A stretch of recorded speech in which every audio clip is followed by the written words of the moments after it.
saudara akan dibuat kagum oleh cara hidup Yesus Tuhan kita. Ternyata 10 jari tangan kita itu masih kelebihan untuk menghitung selama 3,5 tahun dia hidup. Ternyata enggak sampai 10 kali dia terlibat di bait suci dan sinagog. Berarti dia di mana? Di luar. Kemarin hari kedua, kalau saudara dengar salah satu anak kami, Ronald Pangemanan, dia cerita dapat sesuatu dari Roh Kudus waktu dia lagi kencing ke belakang selama pujian. Benar, itu betul. Saudara, kalau orang lagi berkelahi dalam rumah, pasti ada kata-kata kalau berani keluar. Betul enggak? Nah, ternyata itulah hikmat dari Roh Kudus. Saudara dan saya sebagai orang-orang Kristen, jangan hanya berani di dalam rumah. Ini rumah Bapak kita, betul. Tapi dia mau kita itu beraninya di luar. Apa artinya kalau kita hanya berani di dalam rumah, nggak berani di luar rumah? Jago kandang. Percuma kita on fire hanya di kebaktian. Catat itu baik-baik. Percuma. Kita harus on fire itu ada di luar. Orang-orang yang belum percaya. Nah, mari kita buka. Mengapa ada Lukas 15? Sampai ada 3 kisah yang luar biasa itu. Peristiwanya sederhana. Karena Yesus gak mau dilayani, tapi karena dia maunya melayani, ributlah orang-orang Farisi itu. Ayat 1 Lukas 15. Yesus senang kumpul siapa di situ? Para pemungut cukai dan orang berdosa. Saudara, keluarkan satu kata yang dahsyat di ayat 1 itu. Keluarkan. Sudah ketemu ayatnya? Keluarkan satu kata dahsyat di ayat 1 itu. Dan supaya gereja on fire, yaitu kata biasa. Tahu sudah? Para pemungut cukai dan orang-orang berdosa biasanya datang kepada Yesus untuk mendengarkan dia. Saya percaya semua kita tahu arti kata biasanya. Artinya apa itu biasanya? Sering, terus menerus, rutin.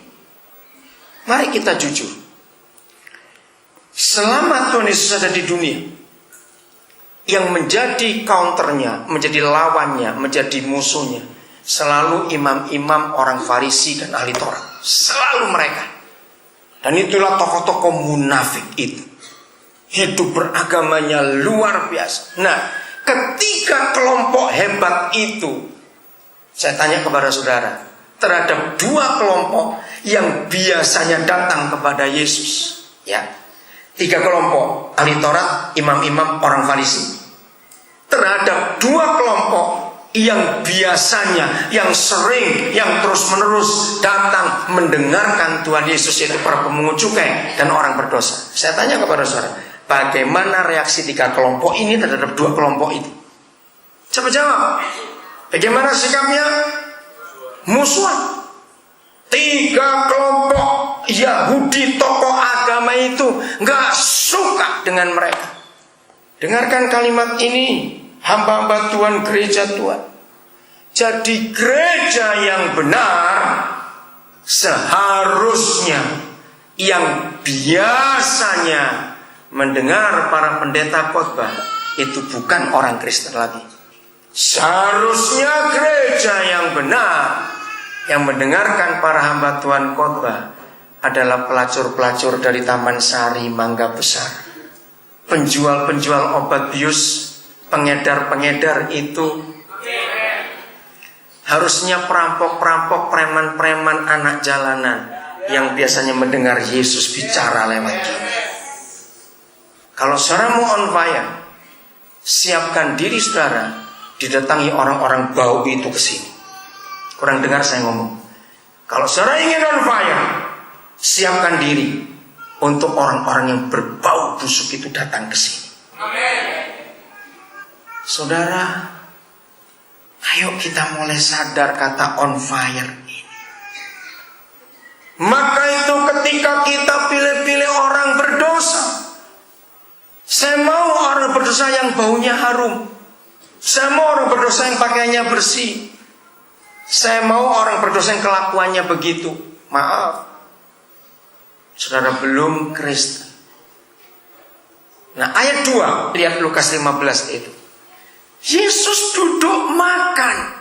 Akhirnya setelah mereka biasa datang, ayat 2, maka siapa yang bersungut-sungut? Nah, itu dia lagi kelompok-kelompok munafik itu, yang sok rohani itu. Bersungut-sungut katanya, ia menerima orang-orang berdosa dan makan bersama-sama dengan mereka. Dengan nada sinis. Saya tahu tidak semua saudara mengikuti musik-musik yang ada di dunia sekuler. Kalau saudara pernah mendengar musik-musiknya YouTube, pimpinannya bernama Bono dari Inggris, dari Scotland sebetulnya. Saudara kan tahu bagaimana Bono itu orang Kristen yang melakukan on fire yang sesungguhnya. Ada 2 biografi tentang Bono. Bono itu berkata, kalau Yesus ada di dunia sekarang, dia nggak hanya ada di gereja, tapi dia akan duduk-duduk di tempat-tempat yang jahat, tempat-tempat yang gelap. Yesus akan ada, istilah dunia barat, di lampu-lampu merah, daerah lampu merah, di mana dia akan duduk bersama pelacur-pelacur. Dia akan datang kepada perampok-perampok, para pezina, pembunuh dan semuanya. Dan itu betul, saudara. Dan yang tadi lagu yang terakhir kamu nyanyi mulia-mulia itu karangan siapa? Saya baru dengar lagu itu. Delirious. Oke. Lagu itu bagus, saya baru dengar hari ini.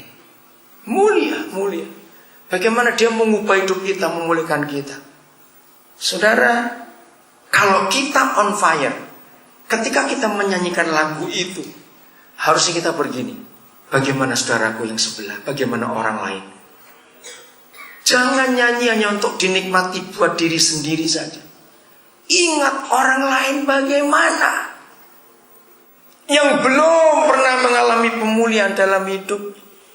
Ketika Tuhan Yesus biasa duduk bersama orang-orang berdosa. Ingat, tidak dikatakan selanjutnya apakah para pemungut cukai pelacur itu ikut Yesus jadi murid Yesus. Nggak dikatakan, saudara. Dengarkan bapak-bapak, ibu-ibu, saudara yang terhormat sebagai orang-orang Kristen. Kalau kata on fire itu kita pakai dalam konsep misi para misionaris yang dulu datang ke Indonesia, maka rusak kata on fire. Kenapa? Karena semua konsep misionaris yang datang ke Indonesia, mereka misi itu artinya mengkristenkan orang. Maka dalam sejarah misi mereka hanya mencatat jumlah angka baptisan. Berapa dibaptis, berapa dibaptis. Itu laporan ke pusat misinya di Eropa sana. Nah, konsep itu terbawa sampai hari ini.